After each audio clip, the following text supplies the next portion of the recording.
और अगर हमें वो सामान मिल जाए तो हम आसानी से ऊपर जा सकते हैं। और एवा का बॉयफ्रेंड कहता है कि हम में से अब कोई नहीं बचेगा, जल्दी हम सब मारे जाने वाले हैं। ये सुनकर एवा डर जाती है और खुद को वॉशरूम में लॉक कर लेती है और जल्दी वो अपने इमोशंस को कंट्रोल करके बाहर आती है। वही हमें पानी की सतह के ऊपर हेलीकॉप्टर को दिखाया जाता है जो वापस जा रहा होता है, पर तभी उन्हें प्लेन का कुछ सामान पानी में तैरता हुआ दिखता है, जिससे वो समझ जाते हैं कि प्लेन यहीं पर डूबा है। इसीलिए दो डाइवर्स पानी में कूद जाते हैं और जब वो नीचे आते हैं तो उन्हें प्लेन मिल जाता है। दोनों में से एक डाइवर प्लेन के अंदर आ जाता है और दूसरा प्लेन के बाहर विंडो से बाकी पैसेंजर्स को देख रहा होता है और इशारे से उन्हें समझा रहा होता है कि तुम चिंता मत करो, सब ठीक हो जाएगा, हम तुम सबको बचा लेंगे।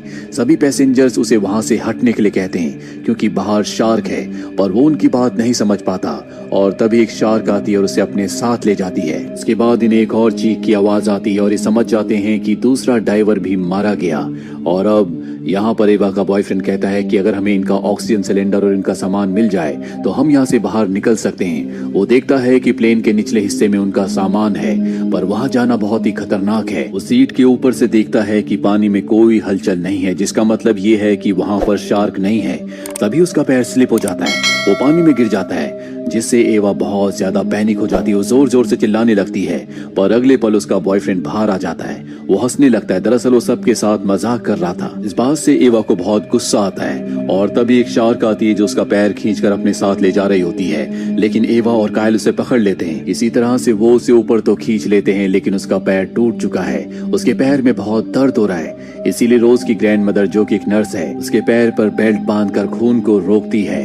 और अब यहाँ पर फ्लाइट अटेंडेंट बताता है कि स्टोरेज रूम में डाइवर्स का कुछ सामान है, अगर हम उस सामान को ले आए तो हम यहाँ से निकल सकते हैं।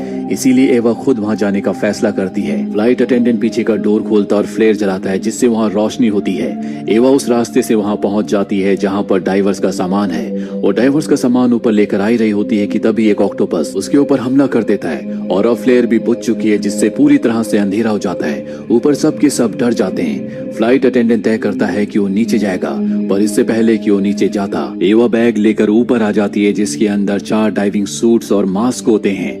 यहाँ प्लेन में बहुत हलचल हो रही होती है। साथ ही एवा देखती है कि उसका बॉयफ्रेंड अब इस दुनिया में नहीं रहा, जो देखकर वो पूरी तरह से टूट जाती है। प्लेन में जो हलचल हो रही होती है वो इस वजह से क्योंकि प्लेन का जो आगे का हिस्सा है वो धीरे धीरे क्रैक हो रहा है और जल्दी वो पूरी तरह से पानी में गिर जाएगा। एवा सबसे कहती है कि अभी के अभी हमें इस प्लेन से बाहर निकलना होगा, नहीं तो हम सब के सब मारे जाएंगे। कायल बहुत ज्यादा डर जाता है, बताता है कि मुझे तैरना नहीं आता। एवा कहती है कि तुम इस जैकेट को पहनकर जब पानी के अंदर जाओगे तो तुम इसकी नोजल को खोल देना, तुम्हें तैरने की जरूरत नहीं है, तुम अपने आप ही ऊपर सतह तक पहुंच जाओगे। और अब एवा